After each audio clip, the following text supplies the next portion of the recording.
If Rembrandt had had the option of 3D technology, I am absolutely certain would be scanning himself and trying to paint himself.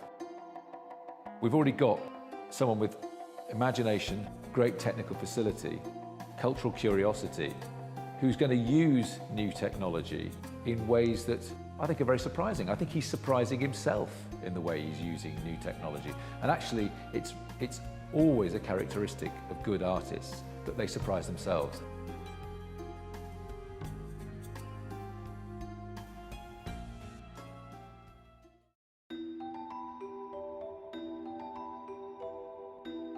If you told me this time last year that I would be here at the Royal Academy in a show celebrating their 250th anniversary, exhibiting sculpture for the first time, made using processes involving virtual reality, I think I wouldn't have just said that was unlikely, I'd have said it was impossible. All good portrait painters are a reflection of and immerse themselves in the culture from which they come. So the subject matter and the way that they approach individuals is very contemporaneously driven. But I knew he's also someone who was looking at different forms of technology. When I last year went to Google in San Francisco and tried out their virtual reality drawing software, Tilt Brush, I was blown away by how exciting it was. We met Jonathan and we were really excited. He's got this infectious curiosity and eagerness to experiment. They wanted to work with artists, and so they offered to install it in the studio, and I was able to experiment further with this technology, which allowed me to basically make the same gestural brushstrokes and marks that I would make in an expressive painting, yet do it in a three-dimensional space. And effectively, what I was making was painted sculpture. Amazing as it was, I couldn't see how it fitted in with my work for two reasons. One, I wasn't looking at anything. I was cut off from reality. I couldn't even see my own hands. The other problem was that even when I made something I liked, there was no way of exporting it. The software wasn't designed to actually replicate something in the real world. So it was frustrating, and I was left slightly perplexed about what to do with this technology.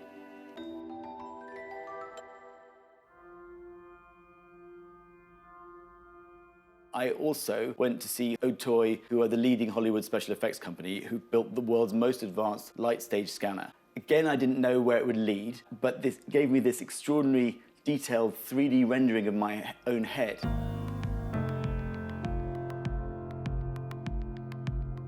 The eureka moment really happened when we found that we could import the 3D version of me into the Tilt Brush program, and then it suddenly occurred to me that actually what would be really interesting would be to try and make a sculpture that reflected this abstract gestural method of making paintings, because that's something which would never have been possible without this technology.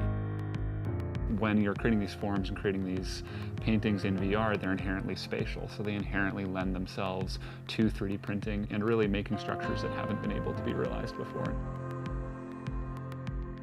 The final stage of the puzzle was how to take this virtual drawing and make it into a piece of real physical sculpture. So I went to see Pangolin, who are probably the world's leading sculpture foundry, and they were excited by this possibility of figuring out a way of turning a virtual artwork into a physical piece, not least because they could see a lot of other artists wanting to try this in the future and it opening up a whole world of possibilities.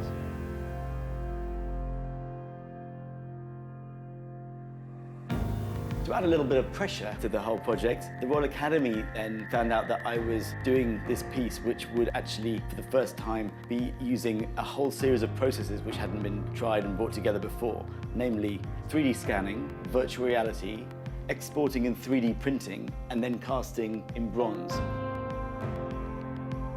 They could see how well it would suit this show, which was all about these new methods of artists working and linking the past and the future. The only problem was we had no idea if it was possible to do it in time.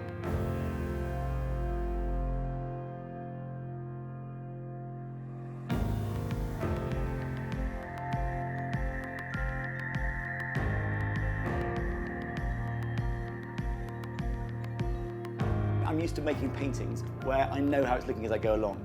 This I saw in virtual reality, and I'm seeing it now for the first time physically, having taken all sorts of gambles about the process and materials. And I'm just very relieved that the bronze captures that sense of permanence, which contrasts so beautifully with the ethereal and almost non-existent quality of the virtual drawing.